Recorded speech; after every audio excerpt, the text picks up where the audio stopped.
Bonjour à tous et à toutes et bienvenue en 2026, une nouvelle année et un nouveau épisode de Débris sans filet où vous vous retrouvez ici avec Titon Chion et Jocelyn Breton. Bonjour à tous. Nouvelle année et beaucoup de changements pour certains clubs, surtout côté Première Ligue où nous avons eu un transfert à 40 millions de Brennan Johnson de Tottenham à Crystal Palace. Ouais, c'est l'ailier gallois meilleur buteur de Tottenham donc cette saison avec déjà 11 buts qui est transféré donc grosse arrivée pour Crystal Palace mais aussi grosse perte Oui, c'est pour ça. Tottenham. Parce que Tottenham qui sont plus au bas de classement déjà, ils sont 12e, 11e. Ils font un mauvais début de saison, ils vont perdre un très très gros élément. Ça risque d'être dangereux pour Tottenham. Mais Crystal Palace peut peut-être avoir un autre espoir, on va dire, parce qu'on connaît l'attaque de Crystal Palace, Mateta, Pignot, elle est très forte. Alors maintenant, elle peut être encore plus forte. Du coup, je pense que c'est surtout une perte énorme pour Tottenham qu'un gain pour Crystal Palace. Autre transfert aussi, un prêt du côté de la Première Ligue, c'est sortant de la Première Ligue, c'est l'attaquant allemand, international allemand Niklas Füllkrug qui est parti Oui. renforcer l'attaque de l'AC Milan cet hiver. Un autre prêt plutôt important, encore côté Tottenham, c'est un départ de Manon Solomon vers Villarreal, Villarreal, on connaît, ils sont très forts en La Liga, mais ailleurs, on va dire catastrophique. Mais bon, peut-être un élément qui peut leur aider, mais on verra par la suite si ça sera le cas. En tout cas, un transfert qui va marquer surtout la Ligue 1, parce qu'il y a eu un gros départ côté Real Madrid, Hendrik vers Lyon. Ouais, l'attaquant brésilien qui, je crois, n'a pas joué une seule seconde depuis le début de 10 la minutes. saison avec le 10 Real. minutes. 10 minutes, voilà, c'est quasiment rien. Énorme. Et donc, du coup, qui était en recherche de temps de jeu vu qu'il n'a pas la confiance de Xabi Alonso. Mais Et bon, donc, il exigeait un club du Big Five qui joue l'Europe. Il a trouvé Lyon. c'est surtout. Je pense que c'est un très bon club pour voilà, c'est ça. reprendre des jambes.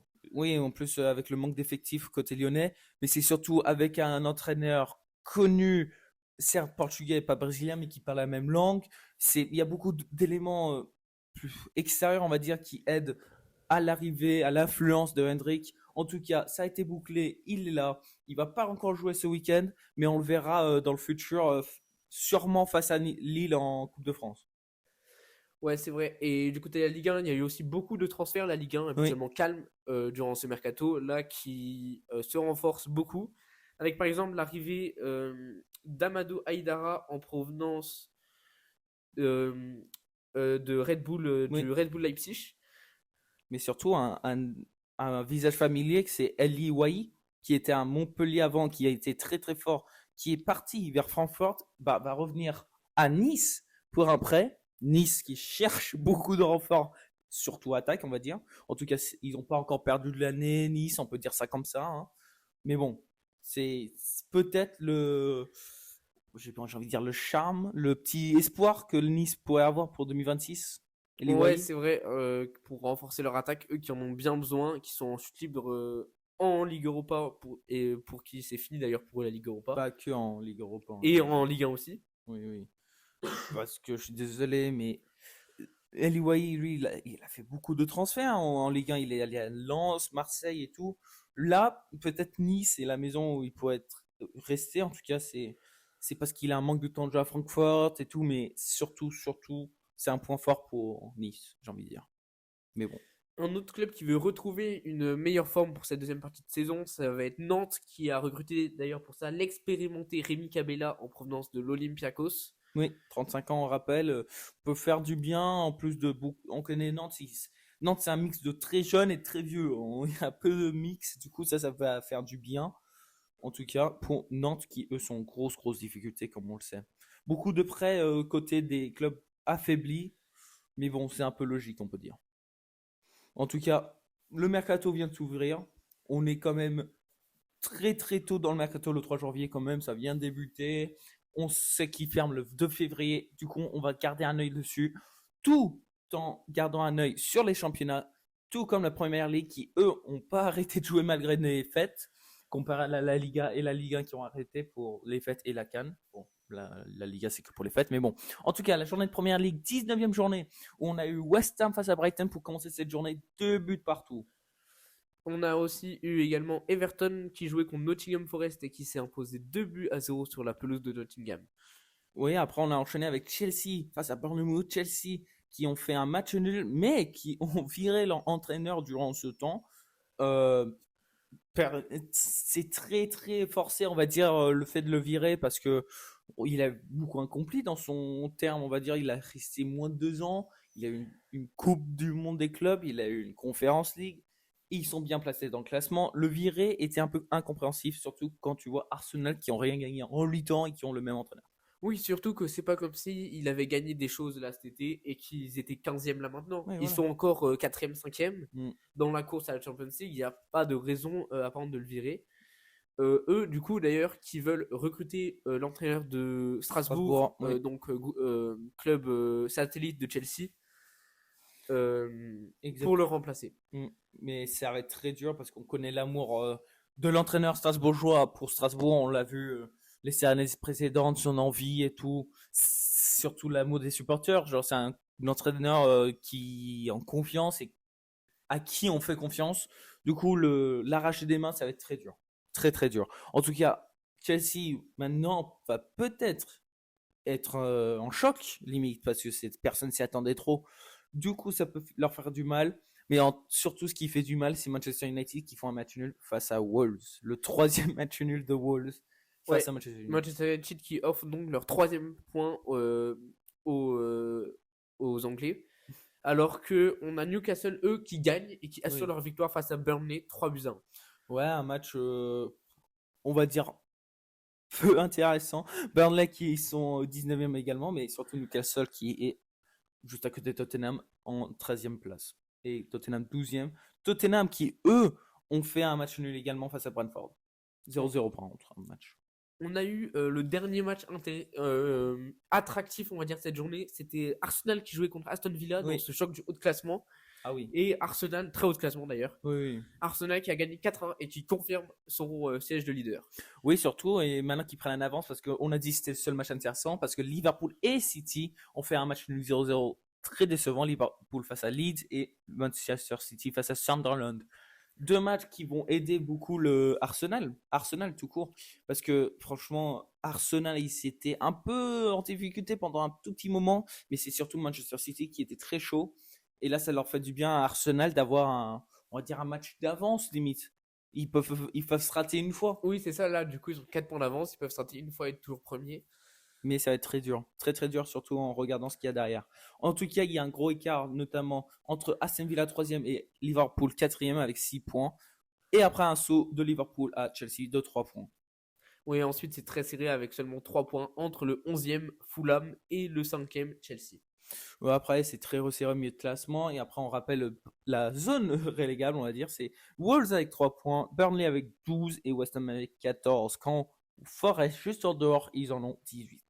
Ouais, donc ça va être très compliqué pour les clubs dans la zone rouge parce qu'on sait que les clubs dans la zone rouge, ils gagnent pas forcément 2 points par match comme les clubs du haut de tableau, Oui, oui. surtout Wolverhampton. Bah attention, Wolves, ils ont fait un match nul encore une fois. Attention. Attention, ils prennent feu, ils prennent feu. C'est leur troisième match avec un point sur 19. Ouais. Là, le pourcentage, il est pas mal. Il est là, il est là. En tout cas, le truc, on va dire, le plus intéressant, c'était pas forcément ça. C'était ce que tout le monde regarde, on va dire, en ce moment, et j'ai pas envie de dire pour la première fois, mais c'est la CAN, surtout la CAN, que tout le monde garde un œil dessus, parce que c'est l'événement qui est, pour une fois, très valorisé, j'ai envie de dire. Genre, j'ai jamais vu autant de gens attirés par cette compétition. Et la troisième journée, la dernière journée de poule, a été finie, où on a tout commencé avec le Zimbabwe face à l'Afrique du Sud, qui ont gagné 3-2 face au Zimbabwe. Ouais, et dans le même match, enfin dans l'autre match du groupe B, l'Angola a affronté l'Égypte et les deux équipes se sont neutralisées sur un match nul 0-0. Du coup, pour ce groupe-là, ça sera l'Égypte et l'Afrique du Sud qui seront qualifiés avec un petit écart. Du coup, quand même, pas trop de surprises. Après, un groupe auquel les Français gardaient un petit œil dessus, c'est le groupe A où il y a eu le Maroc face au Zambie avec 3-0 pour le Maroc et le Comores face au Mali qui s'est fini sur match nul. Ouais, 0-0 entre les deux équipes. Donc le Maroc et le Mali sont passés en huitième de finale. Après, le prochain groupe, c'est encore une fois un groupe un peu intéressant pour les Français avec la Nigeria, pardon, avec le Ouganda qui ont perdu 3-1 avec un carton rouge et le Tunisie face au Tanzanie qui ont fait un match nul, un but partout. Et les qualifiés sont la Nigeria et le Tunisie, et en plus de la Tanzanie. La Tanzanie, oui, qui passe dans les meilleurs troisièmes, puisqu'on Oui, rappelle voilà. que 4 des 6 meilleurs troisièmes sont qualifiés en huitième de finale. Donc, exactement. dans le groupe D, on retrouve la République démocratique du Congo qui jouait contre le Botswana et qui a gagné 3-0. Alors que dans l'autre match, le Sénégal, malgré un carton rouge, Oui. s'est imposé facilement 3-0 face au Bénin. Du coup, là, on a eu à nouveau un match, une poule, pardon, où le meilleur troisième est passé avec le Bénin qui passe avec le Congo et le Sénégal. Botswana qui est un des seuls pays qui ont eu 0 points. On verra après les autres, mais il y en a seulement 3. C'est dur pour les clubs comme ça, mais pour les pays comme ça. Mais ça arrive. En tout cas, le Botswana, ouais, ils ont fini. Mais c'est surtout le Soudan qui, eux, ont fait un match décevant face au Burkina Faso, 2-0 pour le Burkina. Et Algérie, j'ai envie de dire le pays favorisé pour la France, face au Guinée, qui, eux, vont perdre, 3-1 face à l'Algérie. Ouais, l'Algérie qui a donc plus la ferveur populaire en France Le Maroc. Avec le Maroc Sûrement, aussi, puisque oui. beaucoup de personnes suivent ces équipes, et qui a donc fini première de son groupe invaincue, l'une des seules équipes invaincues avec Oui. le Nigeria, Oui. alors que le Burkina Faso et le Soudan, meilleur troisième, se sont aussi qualifiés. Exactement. En tout cas, pour finir, on a le dernier pool où on a le groupe F, oui, le dernier avec le Mozambique face au Cameroun, 2-1 pour le Cameroun, et le Gabon qui vont perdre face à la Côte d'Ivoire, 3-2. Dans ce groupe, du coup, la Côte d'Ivoire et le Cameroun sont premier et deuxième ex aequo avec 7 points, alors que la Mozambique avec 3 points et s'est qualifiée aussi dans les meilleurs troisièmes. En tout, il me semble, c'est fini pour les poules.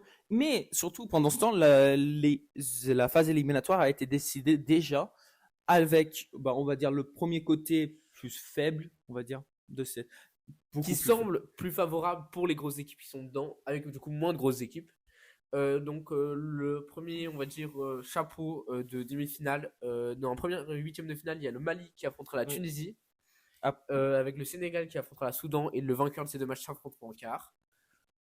Après, de l'autre côté de ce côté, il y a l'Égypte qui jouera le Bénin et la Côte d'Ivoire qui jouera le Burkina Faso. Voilà.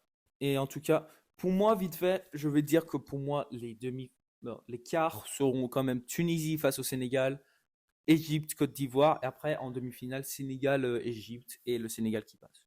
Pour moi, c'est pas évident, mais pour moi, ça a l'air d'être comme ça, surtout avec ce que j'ai vu en poule.